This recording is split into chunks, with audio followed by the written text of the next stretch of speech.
me estén escuchando bien. Ya, después de los problemas técnicos, ya estamos aquí con el doctor Ricardo Pérez Almonacid. Y bueno, antes de que empiece su exposición, me gustaría dar unos datos curriculares. El doctor Ricardo Pérez Almonacid es actualmente profesor titular de la Universidad de Antioquia, Colombia.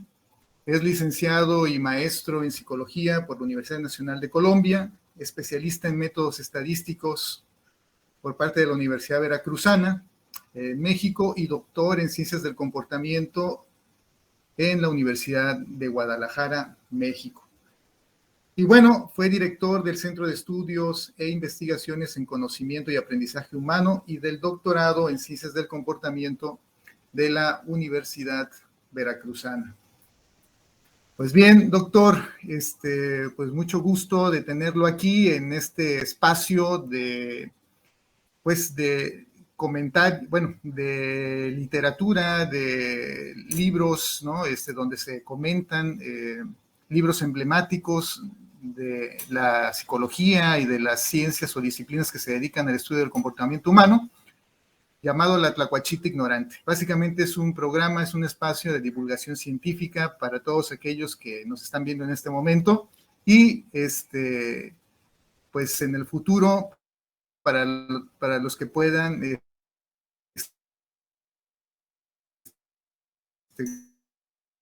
también acceder a CIDETAC. Pues bienvenido, doctor. El micrófono y la cámara es suya. Muchísimas gracias, Enio. Muchísimas gracias a todos los asistentes por la invitación al CIDETAC. Pues para mí es un placer enorme acompañarlos a pesar de la distancia, aprovechar esta fortuna de la comunicación virtual que tenemos hoy en día para seguir colaborando y estrechando lazos. Quiero reiterar mis disculpas por este inconveniente técnico. No es usual que pase, pero me vi ahí en un momento crítico tratando de resolverlo y bueno, desafortunadamente así fue. Ya afortunadamente lo resolvimos y bueno, aquí estoy. Cuando me invitaron a dar la charla y a ofrecer un texto, me pareció oportuno hablar del texto fundacional, como así se conoce, del conductismo, escrito por Watson, publicado por que es la psicología como el conductista la ve. Este artículo es de especial relevancia, sin duda alguna, más allá de que se compare de Watson y en general del conductismo, porque el texto de alguna manera está sintetizando una forma de concebir la psicología que en ese momento parecía ya que estaba en boca de muchas personas, pero que Watson finalmente fue quien lo sistematizó y lo integró en un documento eh, eh, y fue simbólica su publicación en la medida en que se le se vincula el conductismo con la publicación de este artículo. Entonces, bueno, entre otras razones también, porque yo acá en la Universidad de Antioquia imparto un seminario de conductismo, entonces este seminario nos ha permitido repasar algunos de esos autores clásicos y también de revisar los contemporáneos para ver como toda la variedad de conductismos que hay y cómo todos de alguna manera comparten los supuestos esenciales o los argumentos esenciales que Watson presenta en este artículo. Bien, lo que quiero hacer con ustedes hoy es compartirles una estructura argumentativa que extraje del texto para que el análisis sea mucho más ordenado y mucho más sistemático que solamente rastrear el artículo en sí mismo, página por página, que si bien es algo que les recomendaría a todos hacerlo para sacarle jugo, creo que el propósito de nuestra reunión hoy es analizarlo, ¿no? Tratar de ver su contexto histórico, cuáles son las razones por las que plantea esto, qué es lo que plantea, y también un poco contrastar con las interpretaciones contemporáneas que se han hecho de este documento. Entonces, bueno, creo que para todos es conocido que John Watson fue un psicólogo estadounidense. Él nació en Carolina del Sur en una familia que vivía en un rancho y luego se mudaron a la ciudad. Allí él estudió filosofía con John Dewey, que es uno de los grandes filósofos pragmatistas de Estados Unidos, pero estudió psicología con la supervisión de Angel, eh, que es quizás el funcionalista más importante de la época. Ustedes recuerdan que a principios del siglo XX, en Estados Unidos especialmente, había como dos grandes tradiciones en psicología. Por un lado, el funcionalismo y el otro, el estructuralismo. Ambas compartían algo y era en la defensa de que el objeto de estudio de la psicología era la conciencia, es decir, ellos seguían estudiando la conciencia como lo planteó William James antes y como lo planteaban en esa época prácticamente todos los psicólogos, la conciencia como el objeto de estudio en sí mismo de la psicología, de manera que Ángel era uno de era el principal representante del funcionalismo, que era una forma de aproximarse al estudio de la conciencia, básicamente afirmando que la conciencia era una operación mental. Es decir, lo propio de la mirada funcionalista de la conciencia en esa época era considerarla como una actividad mental, como una dinámica que tiene ciertos procesos y hay que entender cómo se dan estos procesos en relación con el ambiente, con lo que pasa en el ambiente. Al contrario, había otra perspectiva que era la perspectiva estructuralista, más heredada de Wundt, del trabajo de Wundt, y en particular liderada por Edward Titchener, quien había estudiado con Wundt y defendía una mirada distinta de la conciencia, justamente una mirada más estructural, como una descripción de los contenidos de la conciencia, ¿no? De los estados o las estructuras estables de la conciencia. Entonces, básicamente, la discusión entre ellos era ver si se podía considerar la conciencia como un proceso, como una operación que está fundamentalmente dictada por los principios de la evolución y de la selección natural, o bien como una estructura subjetiva que tiene ciertos estados, ciertos componentes, ciertas formas de relacionarse, pero que lo interesante era poder describirla en su carácter estructural, justamente. Entonces, en este momento llega Watson, está en Chicago estudiando con Angel, él fue como su mentor principal. Sin embargo, hizo estudios también como complementarios en neurología, de manera que realmente a Watson le interesaba mucho el estudio, digamos lo que podríamos llamar hoy en día la psicología comparada. Tiene de hecho artículos sobre eso, psicología comparada. Fundamentalmente su trabajo se centró en el comportamiento animal. Entonces, en la primera década del siglo XX vamos a encontrar a muchos funcionalistas como el Watson de esa época haciendo observaciones y experimentos, por ejemplo, con ratas blancas en laberintos, registrando su comportamiento, su aprendizaje, sus tiempos de respuesta. Y es eso, básicamente, el tipo de ambiente académico y científico en el que Watson se desenvuelve.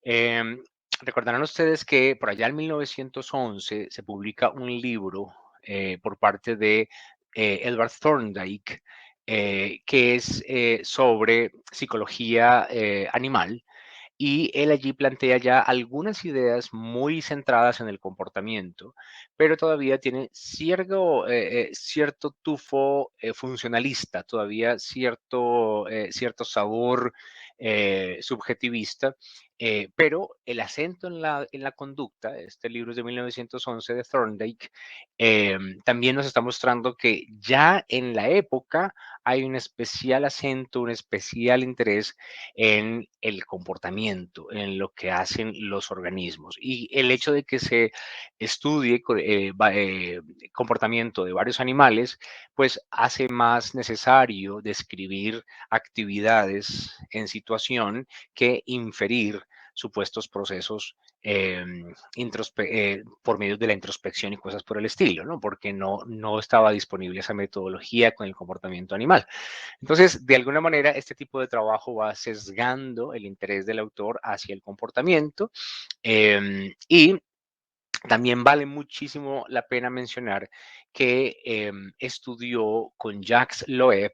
Loeb era un biólogo que había tenido influencia del trabajo de Ernst Mach.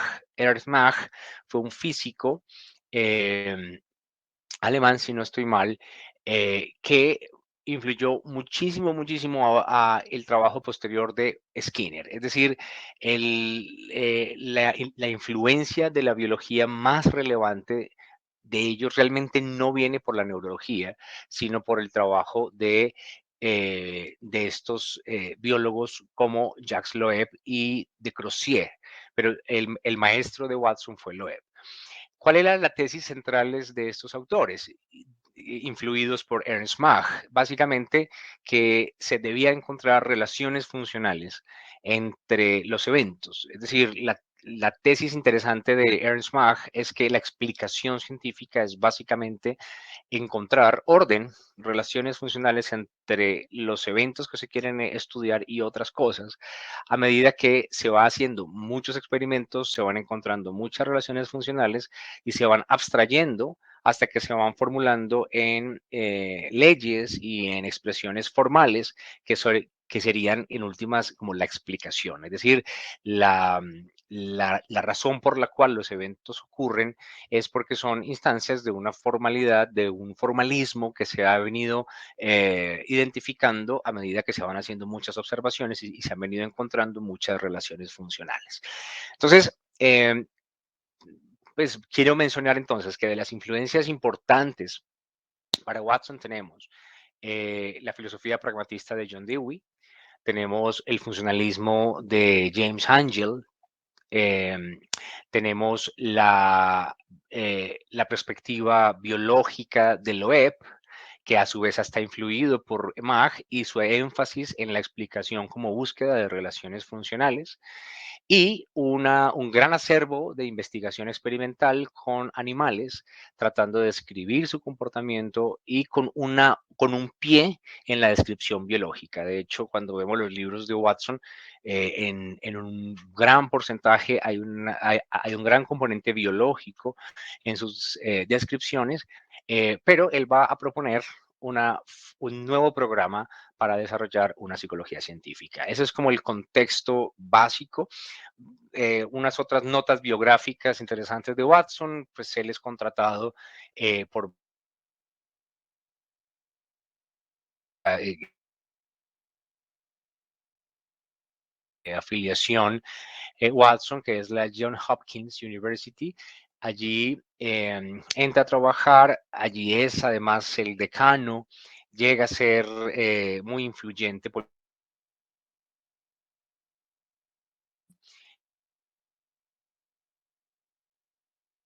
dictado como un discurso en la APA y es el preámbulo de otros estudios y otras investigaciones, otros artículos y otros libros que va a publicar por allá en 1900.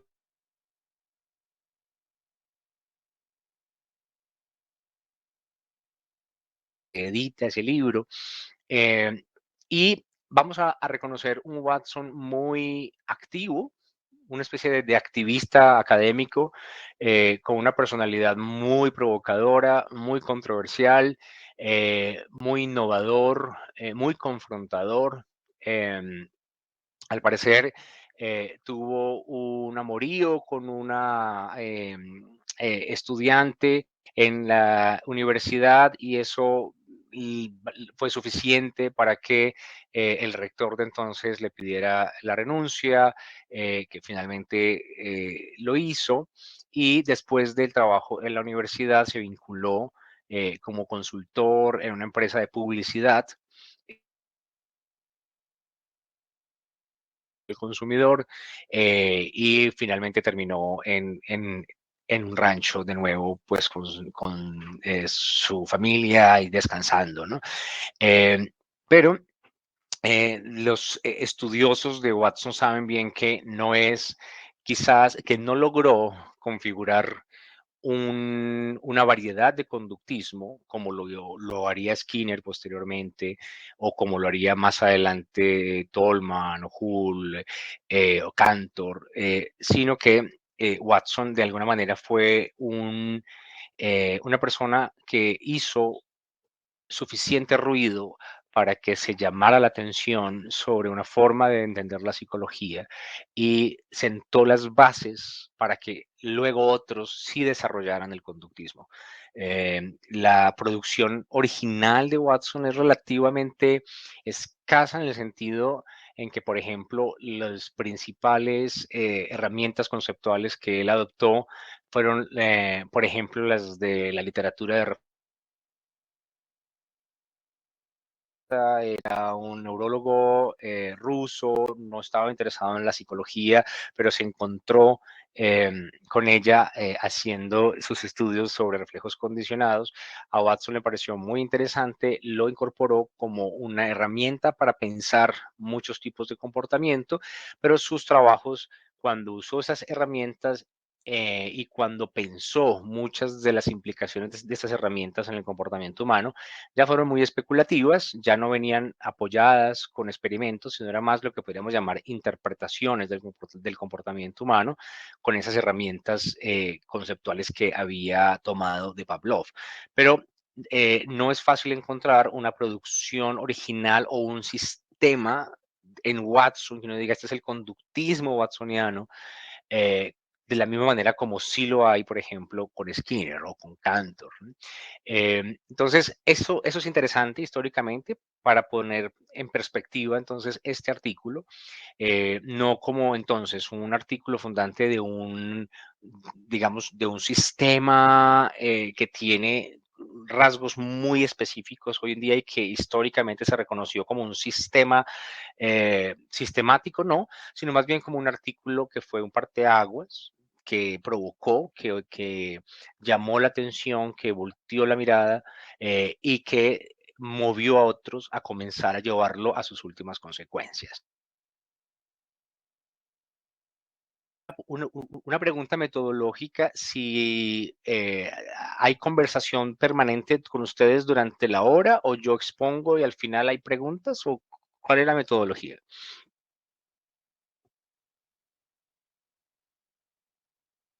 Se deja un espacio al final de preguntas y respuestas. Perfecto. Entonces, podríamos hacerlo así. Si usted sugiere por cuestiones de funcionalidad de su charla, pues también podemos interactuar en el Inter.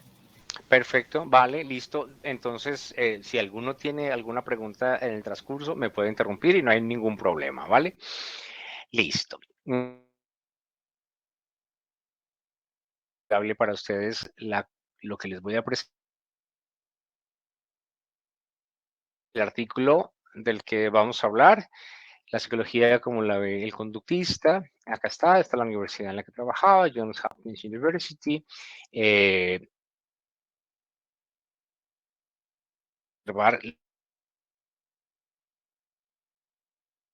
Presenta la tesis central que él está defendiendo y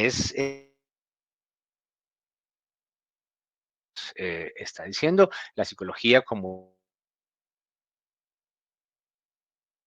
puramente objetiva de la ciencia natural, ¿no? Es decir, eso es la psicología, ¿no? Y ese es más o menos el tono del artículo, lo cual también puede obviamente generar mucho rechazo, mucha resistencia, muchos críticos, pero también asimismo le ganó pues un lugar en la historia, ¿no? Básicamente porque habló de esa manera, ¿no? Muy bien, entonces lo que les voy a compartir es esta estructura argumentativa del texto que extraje para que creo que es una herramienta más clara y ordenada para poder entender de qué se trata. Obviamente esta es mi que en otra, puedo decir. Entonces, básicamente, la tesis central del autor es esta. Si la psicología aspira a ser una ciencia natural y en su lugar definirlo como la conducta en sí misma. ¿Sí? Esa es la tesis, ¿no? Si la psicología aspira a ser una ciencia natural, debe dejar de considerar que su objeto de estudio es la conciencia y en su lugar definirlo como la conducta en sí misma. Acá necesitamos un poco de contexto y es esto, ¿no? Si la psicología aspira a ser ciencia natural.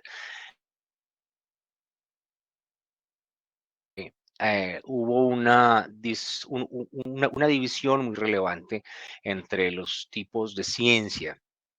La ciencia como la física, por ejemplo, como la química hoy en día y la biología, que también tardaron en ser parte de la ciencia natural como la física, pero hoy en día se les considera ciencia natural, conforman un tipo particular de ciencia, justamente las ciencias naturales, física, biología, química, ciencias naturales.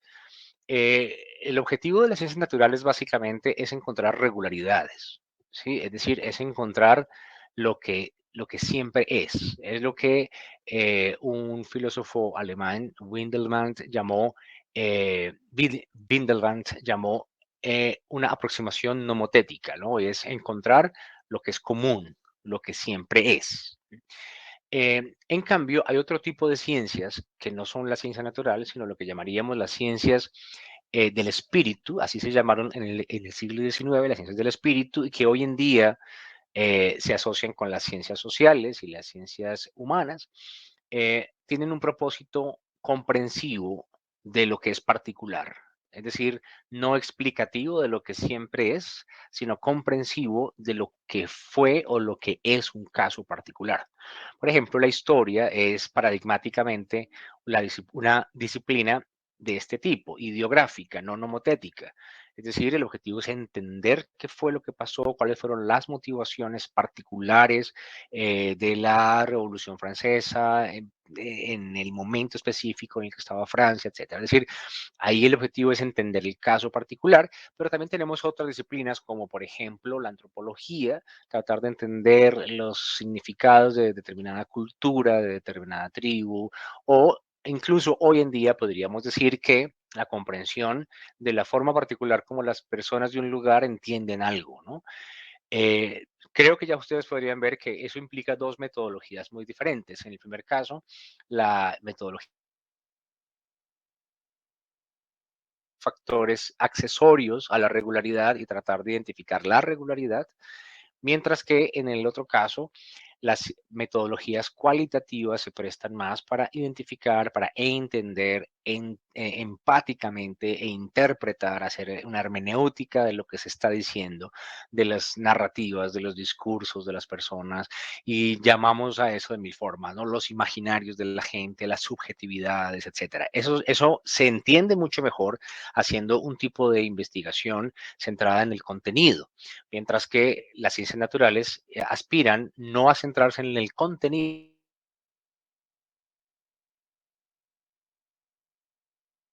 de la vida de las dos, humanas,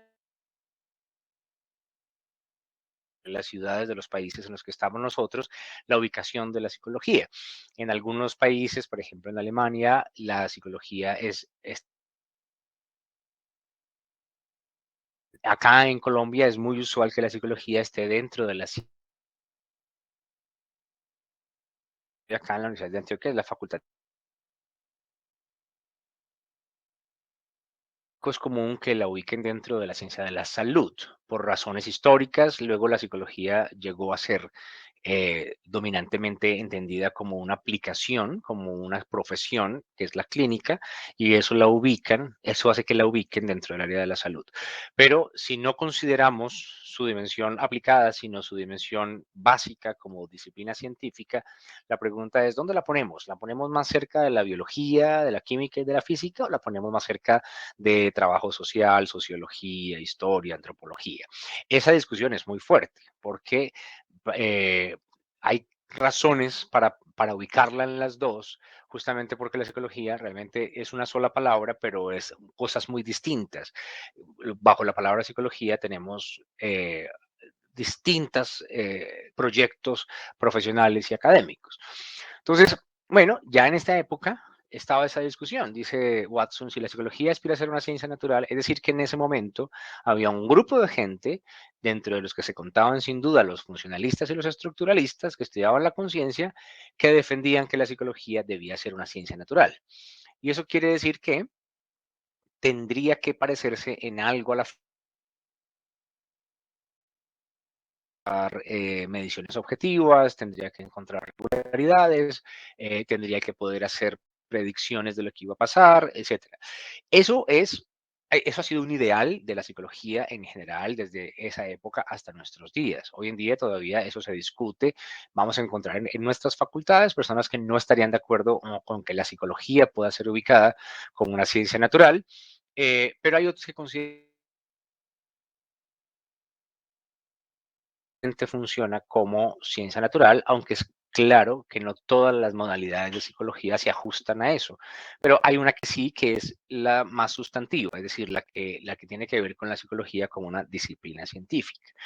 Entonces, dice Watson, si queremos ser una ciencia natural, entonces debemos dejar de considerar que su objeto de estudio es la conciencia y en su lugar definirlo como la conducta en sí misma.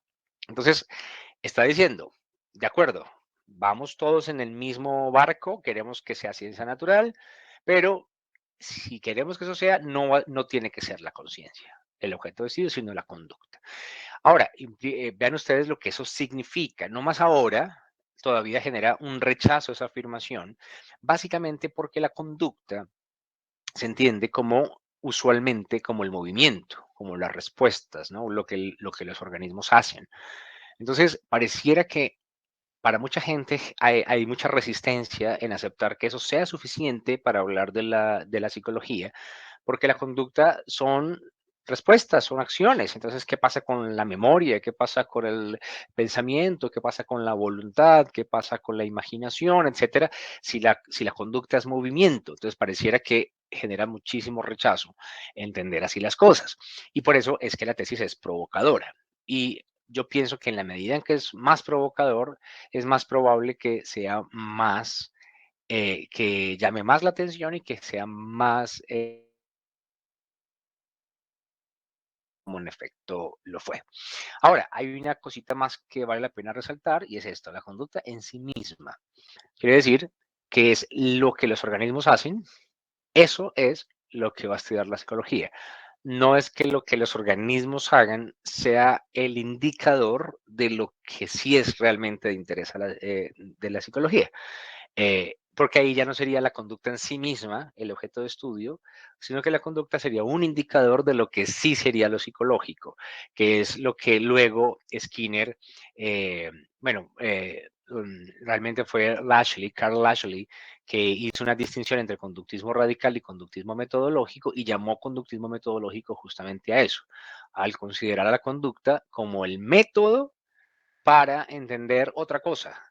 En últimas, por ejemplo, la psicología cognitiva contemporánea podríamos decir que es una forma de conductismo metodológico, en la que se estudia la conducta como respuesta, pero eso es un indicador de otra cosa, que es el proceso cognitivo, que eso sí sería lo psicológico.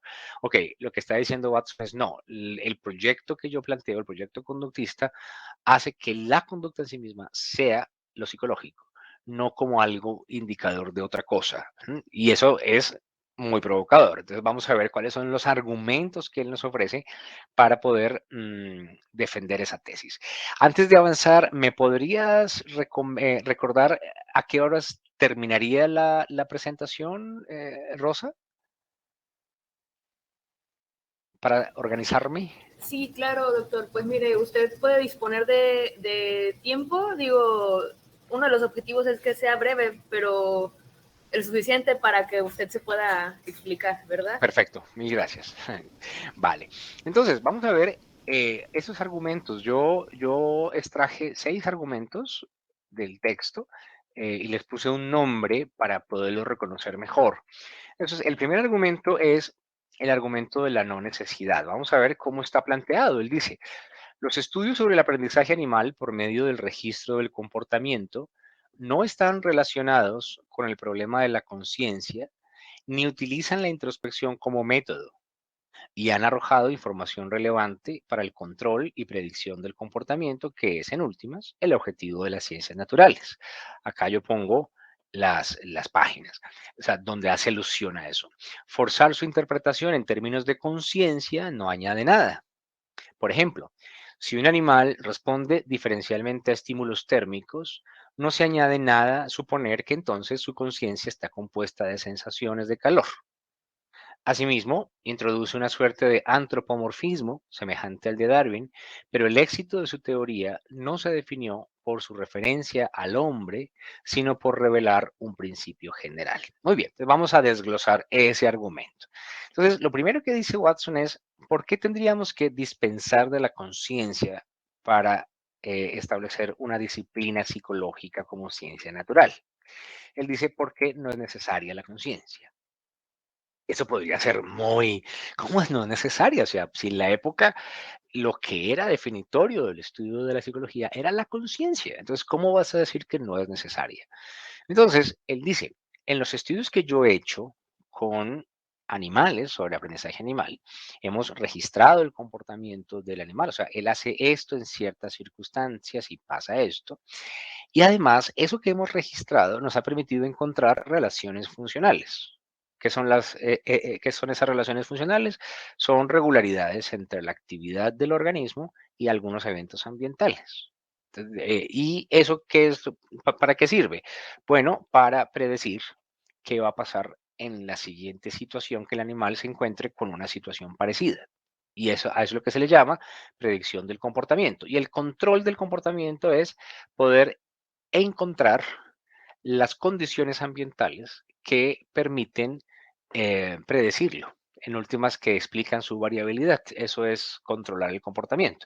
Cuando se habla de predicción y control, a veces me he encontrado con interpretaciones eh, políticas del término, ¿no? Como que, ok, entonces quiere controlar la vida de las personas. No, nada que ver con eso. Por ahora es una afirmación estrictamente metodológica, ¿no? Y es controlar el comportamiento quiere decir poder identificar los eventos ambientales de los que depende, básicamente. Entonces él muestra, dice, los estudios que hemos hecho nos han permitido hacer eso. Nos han permitido decir, si pasa esto en el ambiente, el animal va a hacer esto. Va a hacer esto. Y sin embargo, cuando hicimos eso, no tuvimos que apelar a la conciencia, ni tampoco utilizamos el método de la introspección, que el método de la introspección en últimas era si la conciencia es una propiedad de la subjetividad, es decir, del mundo tal cual como aparece para mí, pues la forma que tengo por excelencia para conocer las propiedades del mundo es tratar de entrar en contacto con esa conciencia y decir, ok, yo veo así el mundo, yo lo percibo de esta forma, pero además había una manera muy sistemática de hacer esa introspección, había un entrenamiento que tenía que hacerse porque la idea era poder encontrar las propiedades puras de la conciencia y quitarle todo lo accesorio. Entonces había que hacer todo un entrenamiento a las personas que hacían introspección. Entonces él decía, he encontrado estas relaciones funcionales y sin embargo no he tenido que recurrir a la conciencia. Entonces dice, ok, si tú tienes que usar la conciencia para poder hablar de tus estudios. Él dice, no, hombre, forzar la interpretación en términos de conciencia no añade nada. ¿Sí? Es decir, ya he logrado cierto control y predicción del comportamiento. Decir ahora que esto es porque la conciencia del animal está compuesto de determinadas sensaciones, en verdad no añade nada a lo que ya estoy diciendo. Es decir que la conciencia está compuesta de sensaciones de calor no me está diciendo nada nuevo o distinto de decir que el animal responde diferencialmente a estímulos térmicos. Es tautológico, es redundante, ¿sí?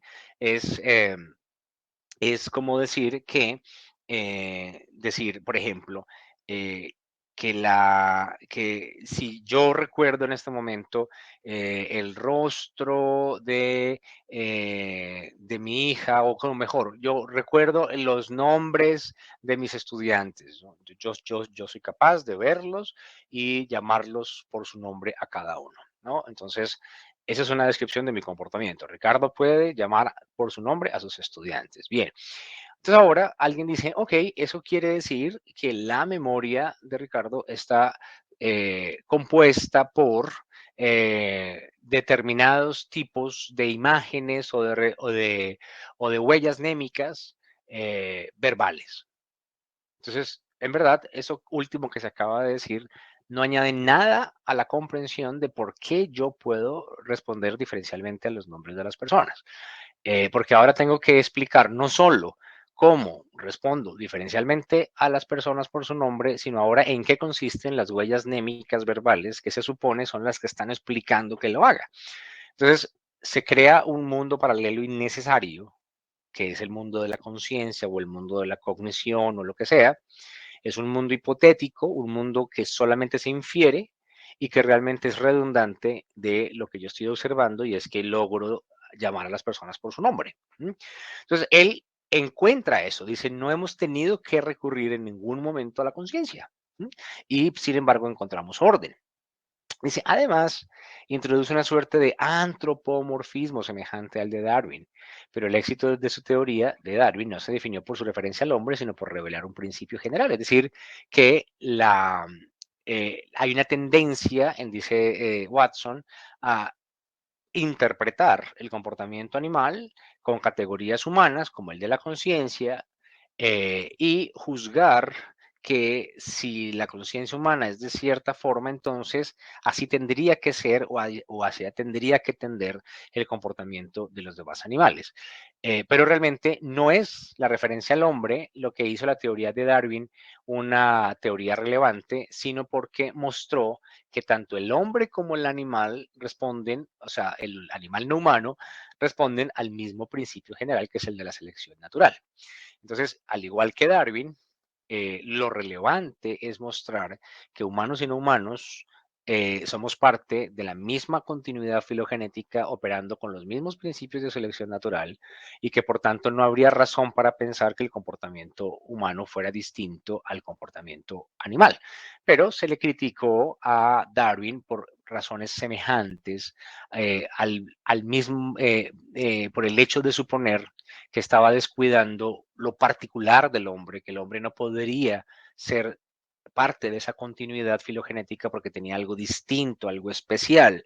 Dice igual Watson, a mí se me acusa que lo que estoy haciendo no es psicología porque no incorpora la conciencia, porque se supone que eso sería el rasgo esencial y especial del hombre.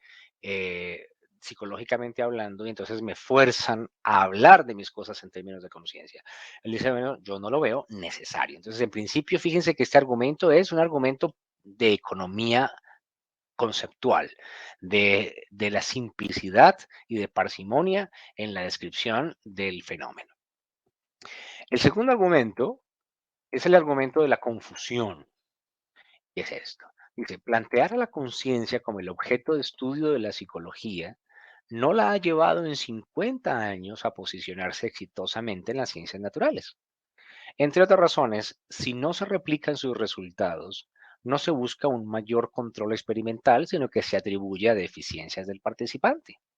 El problema radica en que no hay criterios objetivos e inequívocos para identificar la conciencia y no nos ponemos de acuerdo sobre el significado de los términos mentales. Esto impide hacer afirmaciones descriptivas, claras y precisas, convenidas por todos, y no es un asunto que se arregle con el tiempo porque es una confusión de raíz.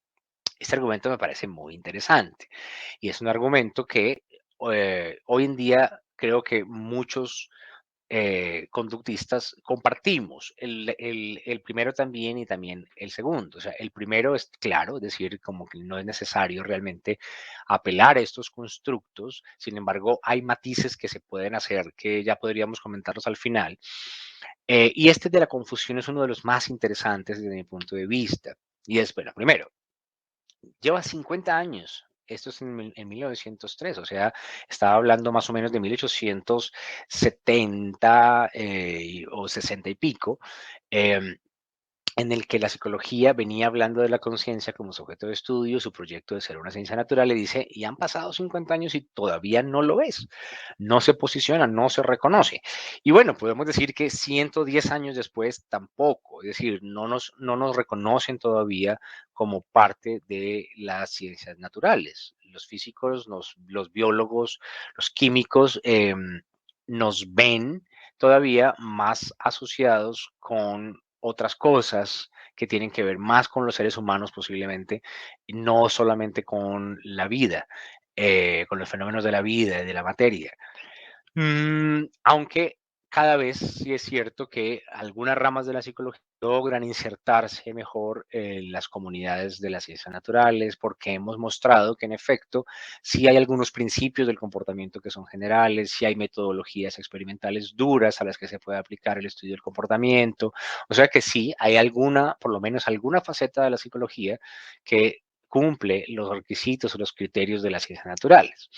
Entonces, bueno, eso es lo primero. Hombre, no se ha logrado. ¿Por qué no ha logrado posicionarse en 50 años? Dice, porque en lugar de que busquemos la replicación de los resultados y que si no se replican hagamos un mayor control de las variables extrañas de los experimentos. Ay, estamos todos, sí. Ay, perdón. Dice que la llamada terminará en 10 minutos. Ok, sigamos acá. Ustedes me avisan. Entonces, dice, lo que hacen es, en lugar de aumentar el control experimental, lo que hacen es decir que fue por culpa del participante o por la variabilidad del participante o porque él no entendió o porque así son las personas, etcétera. Es decir, que en lugar de encontrar la replicación, lo que se hace es encontrar en razones no manipuladas o no controladas la explicación de lo que está pasando. Pero además, hay un problema serio y es que no hay criterios objetivos e inequívocos para identificar la conciencia. Es decir, no podemos ponernos de acuerdo sobre qué es la conciencia y todos los términos mentales asociados con ella. Y eso sigue siendo todavía un hecho en la psicología contemporánea. Es decir, no tenemos claro qué es la conciencia. Pregúntenle a cualquier psicólogo de la conciencia, nos va a dar cada uno una definición de lo que es, qué es la memoria, qué es la imaginación, qué es. Vamos a encontrar autores que la definen, pero no hay acuerdo. Y entre otras razones, puede ser que no hay acuerdo porque pueden ser el tipo de términos sobre los cuales no es posible llegar a acuerdo. Porque son términos, ya eso lo va a decir posteriormente otros autores, otros filósofos, ya no es de Watson, gente como Ryle y que recoge gente como Rives hoy en día, que son términos del lenguaje ordinario que no son técnicos. Y eso es lo que dice acá.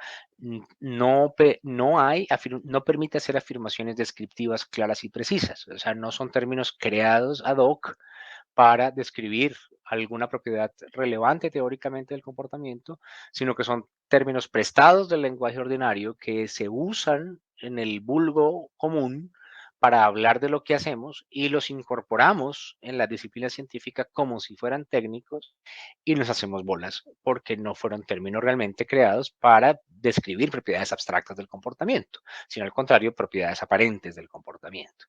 Entonces, dice él, hay confusión, no nos ponemos de acuerdo y eso entonces hace que nunca se vaya a arreglar con el tiempo, porque también la esperanza es que llegue más adelante el momento en el que nos pongamos de acuerdo o se pone la esperanza en la biología y no en la psicología para encontrar marcadores biológicos inequívocos del tal fenómeno psicológico. Y pues han pasado 110 años y no, porque no es un problema de tiempo, sino es un problema de que hay una confusión estructural, una confusión de raíz, ¿no? Antes de continuar, entiendo que la llamada va a terminar. ¿Vamos a generar otro link, Rosa, o qué hacemos?